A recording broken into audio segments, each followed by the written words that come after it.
बिस्मिल्लाहिर्रहमानिर्रहीम। अस्सलाम वालेकुम नाज़रीन, आप यूट्यूब चैनल देख रहे हैं और मैं इमरान खान हूँ। एक तो पहले आपको बड़ी खबर दे दूँ, फिर बहुत सारी चीज़ें हैं जो इकट्ठी हो गई आपके साथ मैंने शेयर कर दी हैं। और यानी जब से ये हुकूमत आई है एक के बाद एक बोझ पाकिस्तान की आवाम पर डाल रही है। अब इन्होंने क्या कारनामा किया मैं आपके सामने रखता हूँ, लेकिन पहले आप देख लें कि अंसार अब्बासी साहब ने एक खबर दी है।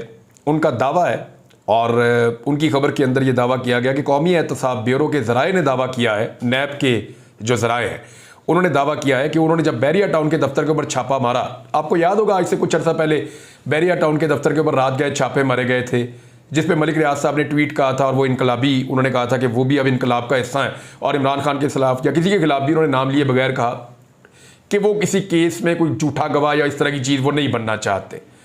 तो मलिक रियाज साहब जिन्होंने सारी ज़िंदगी कंप्रोमाइज़ किए, वो उम्र के इस आखिरी हिस्से में मैंने इस पर वीलॉग भी किया था कि बहुत मुमकिन है कि मलिक साहब गवाह ना बनना चाहते हों और वो ये चाह रहे हो कि सारी ज़िंदगी पैसे कमाएं, अब इज़्ज़त कमाओ।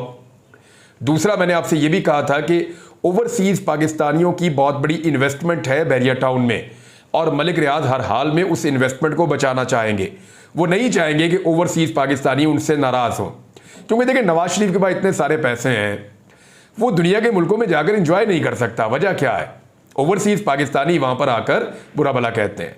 वो ये कहते हैं जी आपने हमारे मुल्क को लूटा, आपने दो नंबरी की, आपने पाकिस्तान के अंदर जो है वो जुल्म और ज़्यादती की, अब आप आके यहाँ पे मौजें कर रहे हैं, तो आप जवाब दीजिए। उन मुल्कों में डेमोक्रेसी है तो फिर ये लोग फंस जाते हैं। तो इसी तरह जो है वो मलिक रियाज साहब भी नहीं चाहते थे कि उनके या उनकी फैमिली के साथ भी ये चीज़ें हों, ये भी एक नुक्ता था। दूसरा ये था कि मलिक साहब के अंदर भी इस उम्र में जाके शायद ये चीज़ डेवलप हो गई कि जनाब मैं क्यों करूं कंप्रोमाइज़, किस मकसद के लिए करूं। अब सही और गलत भी होता है ना, कोई सच और झूठ भी होता है। लोग चाहते हैं कि वो अपनी उम्र का जो ज़िंदगी का आखिरी हिस्सा है उसको बहुत इज्जत के साथ गुजारें और वो कंप्रोमाइज़ ना करें जो उन्हें पहले करने पड़े हैं। बड़ा डिटेल मैंने एक वीलॉग किया था इस पर, मल्टीपल रीजंस मैंने आपको बताई थी। अब ये कह रहे हैं जी कि वहाँ पर जब छापा पड़ा है तो उसमें इमरान खान साहब के खिलाफ वो जो केस है ना अलकादर ट्रस्ट वाला, उस केस के अंदर इमरान खान के खिलाफ कुछ सबूत मिल गए हैं और कुछ शवाहिद इकट्ठे किए गए, वो बड़े अहम हैं। उनका जो ताल्लुक है ना, वो जो बरतानिया से पैसा आया था ना, जो मलिक रियाज को मिला था, मलिक रियाज का पैसा जो वहाँ से आया था, उससे जाके वो जुड़ जाते हैं। कैसे जुड़ जाते हैं इसके बारे में कुछ नहीं पता, लेकिन ये पता है कि मलिक रियाज साहब की तरफ से या बैरिया की तरफ से कुछ ऐसी चीज़ें मिल गई हैं इन्वेस्टिगेशन करने वालों को जो इमरान खान के खिलाफ इस्तेमाल हो सकती हैं। अब इसके ऊपर जो है ना वो कुछ लोग खदशात का इजहार कर रहे हैं। ये खदशात जो है इनको फेंका नहीं जा सकता। एक अजहर सैयद साहब हैं, उन्होंने एक बात की है, उसको भी आप नहीं फेंक सकते। उन्होंने कहा जी बैरिया टाउन से अलकादर ट्रस्ट के मुतालिक अहम तरीन दस्तावेजात तक रसाई मलिक रियाज और मालिकों के दरमियान खामोश मुआहदे का नतीजा है। सरमायादार जान और सरमाया बचाने के लिए सब कुछ करेगा। एक ये बात इन्होंने की है। एक बात जी जफर हिजाजी साहब कह रहे हैं, उनका यह कहना है कि लगता है मलिक रियाज ने बड़ी ही बारीक वारदात डाली है। एक तरफ खुद को मौजूदा दौर का सबसे बड़ा बांका साबित करने वाला ट्वीट दाग दिया कि मैं जी बड़ा वो इनकलाबी हूं, और दूसरी तरफ खोजियों को उस अलमारी का रास्ता दिखा दिया जहां हसास नौयत की दस्तावेजात पड़ी थी। बहुत ज़हीन शख्स निकला, सांप भी मर गया, लाठी भी नहीं टूटी। ये इनका अपना तरीका अलग से बताने का। लेकिन कुछ लोग ये कह रहे हैं कि बहुत मुमकिन है कि मलिक रियाज साहब को जो मांगा गया हो या जो उन्हें कहा गया हो कि ये चीज़ें आप हमें दे दें, तो मलिक रियाज ने खुद सामने आए बगैर दे दी हो कि वो ये चाहते हैं कि ओवरसीज़ पाकिस्तानियों की इन्वेस्टमेंट भी बैरिया टाउन में रहे और जो इमरान खान साहब के बारे में उनसे डिमांड किया जा रहा है उसका एक हिस्सा भी पूरा कर दिया जाए। लेकिन याद रखिएगा कि मलिक साहब की अपनी गवाही के बगैर कुछ भी नहीं होना और मलिक रियाज साहब इसमें गवाही देंगे या नहीं देंगे, उनके वहां से क्या मिलता है क्या नहीं मिलता, कौन बनाता है, वो उसको ओन करते हैं डिसओन करते हैं, ये सारी अलग चीज़ें। अभी इसमें बहुत सारी चीज़ें अभी बाकी हैं। बहरहाल ये खबर है मैंने आप तक पहुंचा दी है, लेकिन एक बहुत बुरी खबर है जो इस हुकूमत की तरफ से आई है। अच्छी खबर की तो आप इनसे उम्मीद भी नहीं कर सकते। किसानों की कमर तोड़ने के बाद उनके मुर्दा जिस्म के ऊपर लाठियां बरसाने का फैसला किया मौजूदा हुकूमत ने। कैसे देखें, पहले चाचा भतीजी ने मिलकर किसानों को कहा जी हम आपसे गंदम ले लेंगे और उसका रेट भी नहीं बढ़ा रहे थे। किसान रो पीट रहे थे जी कम से कम हमें इतना पैसा तो दें गंदम का कि हमारे खर्चे पूरे हों, हम अपने बच्चों की शादियां कर सकें, हम अपना साल भर का खर्चा उठा सकें, हम अपनी अगली फसल भी उगा सकें। वो कुछ तो ऐसा करें ना। वो किसान बेचारे रो पीट रहे थे, इन्होंने कहा जी पैसे बढ़ाने नहीं है। और जब गंदम खरीदने की बारी आई तो किसानों से कहा जी हम गंदम खरीदेंगे इस रेट पे, रेट मुकर्रर हो गया, उसके बाद इन्होंने गंदम खरीदने से इनकार कर दिया। इनकार ये क्या कर दिया कि जी हम करप्शन नहीं करना चाहते। और भैया आपने गंदम खरीदनी है, करप्शन नहीं करना चाहते तो हुकूमत ही छोड़ दो, आपकी हुकूमत तो है ही करप्शन।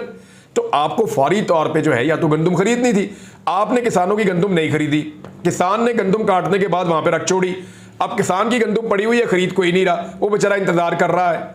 जब गंदम की खरीदारी से वो बिल्कुल मायूस हो गया हुकूमत से, तो उसके बाद कुछ गंदम थोड़ी बहुत खैबर पख्तूनख्वा ने खरीद ली और बाकी गंदम औने पौने दामों में, यानी जो कीमत मुकर्रर हुई थी उससे भी 1000 रुपए तक कम में, यानी लोगों ने 3000 रुपए तक भी बेची है एक मन, उससे कम में भी बेची है।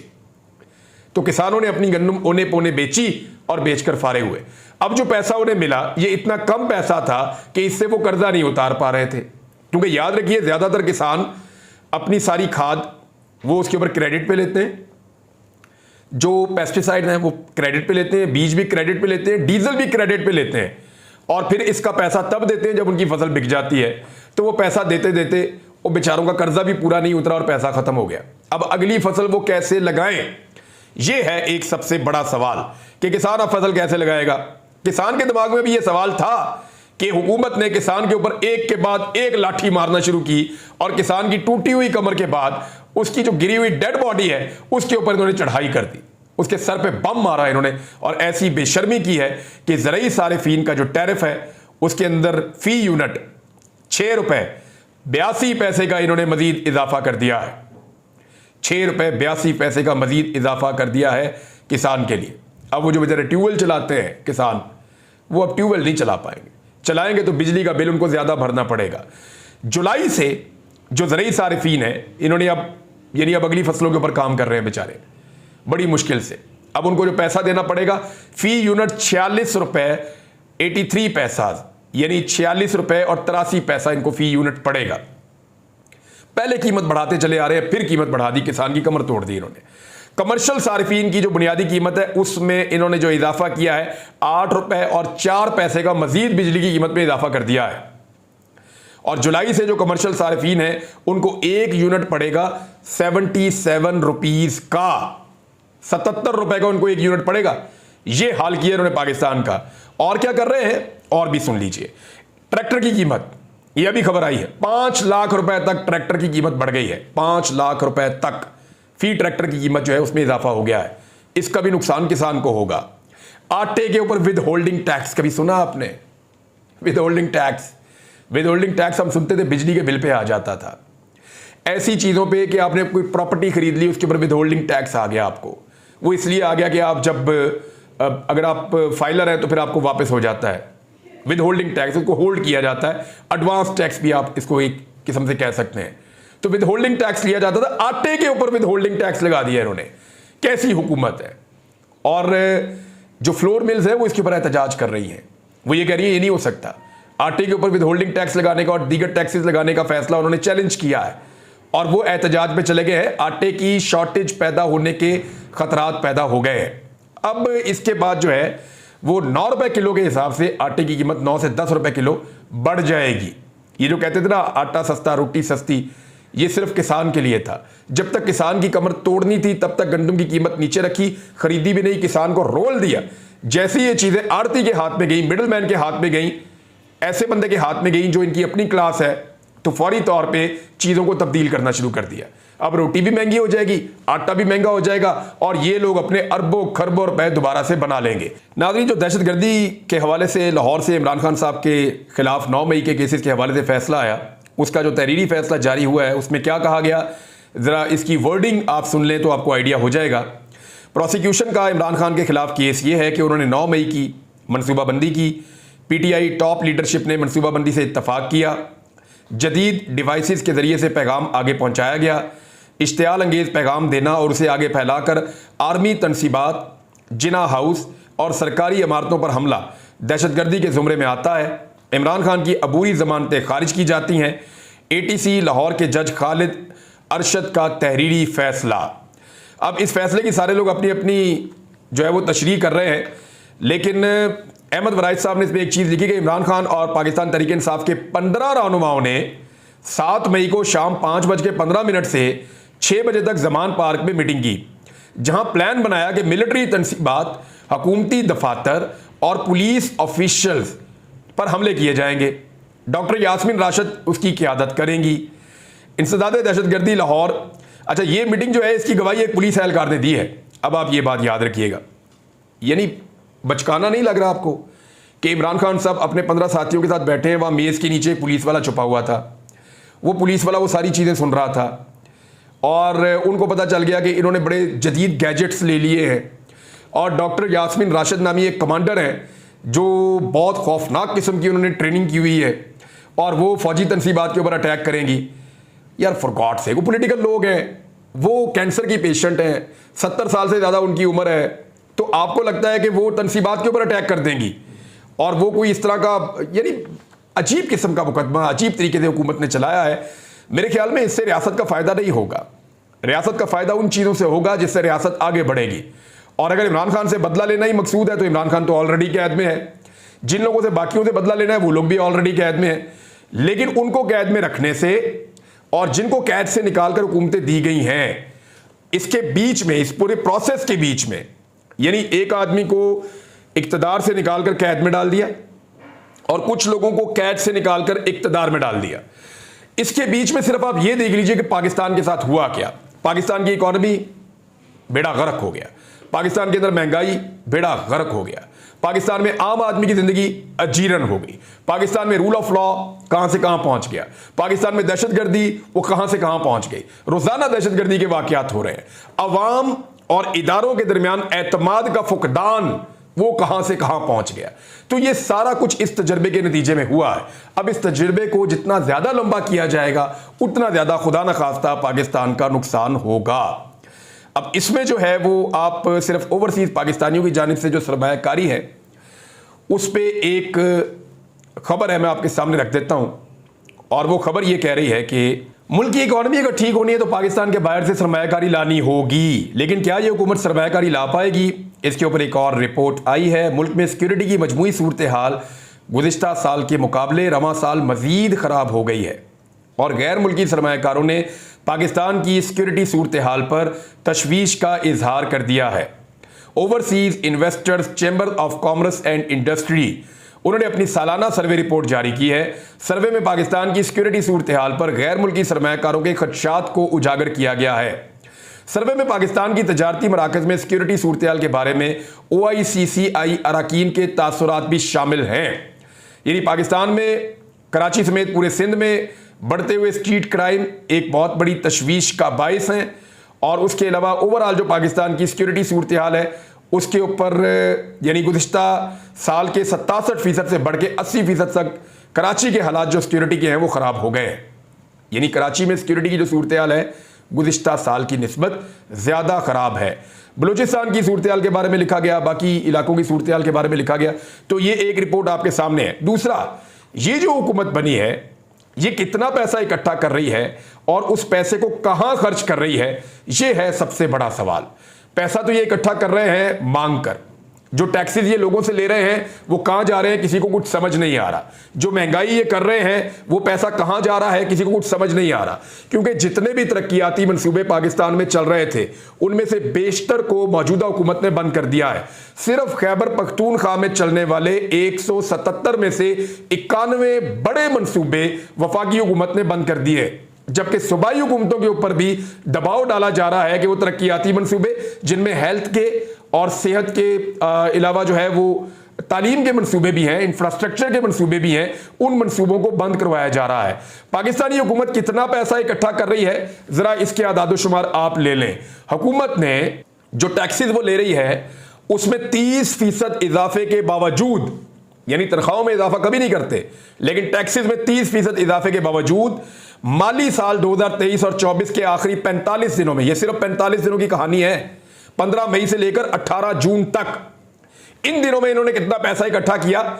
शेड्यूल बैंकों से 3,231 अरब रुपए यानी 32 खरब रुपए इन्होंने कर्जा लिया है। यह स्टेट बैंक ऑफ पाकिस्तान के ताजा तरीन आदादोशुमार हैं और इसके मुताबिक जो हुकूमत पाकिस्तान रोजाना कर्जा ले रही है ना, एक दिन में यह हुकूमत कर्जा ले रही है 71.8 अरब रुपए, यानी 71.8 अरब रुपए, लगभग 72 अरब रुपए रोजाना का ये लोग कर्जा ले रहे हैं, ये हुकूमत वाले। ये पैसा जहां कहां रहा है? यानी माली साल 2025 के बजट में हुकूमत ने गुज़िश्ता माली साल के मुकाबले में 40% ज्यादा टैक्सेस लगाने का फैसला किया, लेकिन इसके बावजूद रोजाना जो हुकूमत कर्जा ले रही है वो लगभग 72 अरब रुपया है। वो 72 अरब रुपया जाता कहां से है? कहां जाता है? क्या आपके सड़कें बन रही हैं बहुत बड़े पैमाने पे? क्या आपको चीजें मुफ्त मिल रही हैं? क्या आपको आपकी दहलीज पर इंसाफ मिल रहा है? क्या पाकिस्तान में रूल ऑफ लॉ हो गया है? क्या पाकिस्तान में सिक्योरिटी के हालात बिल्कुल नॉर्मल हो गए हैं? क्या पाकिस्तान के अंदर बड़े बड़े मंसूबे लग रहे हैं? क्या पाकिस्तान में नए डैम्स बन रहे हैं? क्या पाकिस्तान में बिजली के बड़े नए ऐसे मंसूबे लग रहे हैं जिनसे बिजली सस्ती होगी? क्या सरमायाकारों को फायदा हो रहा है? क्या नए जो है वो इकोनॉमिक जोन्स बन रहे हैं? नए तालीमी इदारे बन रहे हैं? नए अस्पताल बन रहे हैं? नए खेलों के मैदान? कोई चीज आपको नजर नहीं आ रही। तो जब ये चीजें नहीं बन रही तो ये पैसा जा कहां रहा है? कहां जा रहा है ये पैसा? तो शाहाना अखराजात हैं। यानी हुकूमत IMF के साथ जारी मुज़ाकरात के तनाजुर में, खबर सुना रहा हूं मैं आपको, अपने से नहीं कह रहा, ये मैं आपको एग्जैक्टली खबर सुना रहा हूं कि हुकूमत IMF के साथ जारी मुज़ाकरात के तनाजुर में कौम को मजीद कुर्बानियों के लिए तैयार रहने की तलकीन कर रही है, मगर अपने शाहाना अखराजात को कंट्रोल नहीं कर रही। मईशत शदीद दबाव में है क्योंकि फिक्स्ड सरमायाकारी 50 साल की कम तरीन सतह पर चली गई है। यानी सरमायाकारी 50 साल की कम तरीन सतह पर चली गई है उस मुल्क में जहां SIFC के नाम के ऊपर एक ऐसा इदारा बनाया गया कि सबको उसमें शामिल कर दिया गया, एक ऐसा प्लेटफॉर्म बनाया गया, लेकिन बदतरीन सरमायाकारी हो रही है। 50 साल के सारे रिकॉर्ड टूट गए हैं। निजी शोबे की जानिब से बैंकों से हासिल करदा कर्जे 22% की शरह सूद के ऊपर लिए जा रहे हैं और इन तमाम अवामिल ने मिलकर शरह नमू को 2.38% तक महदूद कर रखा है। अब मामला यह है कि हुकूमत ने जो पैसा इकट्ठा करना शुरू किया है वो लग कहां रहा है? जब ये सवाल मैं पूछूंगा या आप पूछेंगे तो होगा क्या? होगा ये कि एक गद्दारी का, एक बगावत का, एक दहशतगर्दी का इस किस्म के मुकदमा दर्ज किए जाएंगे, हमें उठाएंगे और जेलों के अंदर बंद कर देंगे। हमें यह नहीं बताएंगे कि ये पैसा जो आप इकट्ठा कर रहे हैं इसको आप खर्च कहां कर रहे हैं। हमें यह नहीं बताएंगे कि ऐवान सदर के अंदर खर्चा दुगना क्यों हो गया। हमें यह नहीं बताएंगे कि सरकारी अफसरान के लिए बड़ी बड़ी अनेक्सीज क्यों बनाई जा रही हैं। हमें यह नहीं बताएंगे कि इदारों ने अपने अखराजात को इतना बढ़ा क्यों लिया है। हमें यह नहीं बताएंगे कि वजीर आजम हाउस हो या ऐवान सदर हो या वजीर आला हाउस हो, वहां पे अखराजात दुगने क्यों हो रहे हैं, सरकार अपने खर्चे कम क्यों नहीं कर रही, ये नहीं बताएंगे। हमारे ऊपर फौरी तौर पे एक मुकदमा किया जाएगा, कोई दहशतगर्दी का, बगावत का, गद्दारी का या कोई भी घटिया मुकदमा दर्ज करके हमें जेल में डाल देंगे। सवाल पूछते हो, डालो इसको जेल के अंदर। लेकिन बात यह है कि अवाम का पैसा है, ये पैसा ये इकट्ठा करके भाग तो जाएंगे, कोई लंदन भाग जाएगा, कोई इटली भाग जाएगा, कोई तुर्की भाग जाएगा, कोई यूनान भाग जाएगा, ये तो सारे यहां से भाग जाएंगे, बाकी रह जाएंगे मैं और आप। तो पैसा तो हमने वापस करना है। और जो तबाही इन्होंने इस मुल्क की फेर दी है ना, एक बात याद रखिएगा, आप किसी भी हुक्मरान को ले आए, अब ये जल्दी काबू नहीं आती तबाही, अब इस पर बड़ा काम करना पड़ेगा। अब तक के लिए इतना ही, अपना ख्याल रखिएगा, अपने चैनल का भी। अल्लाह हाफिज़।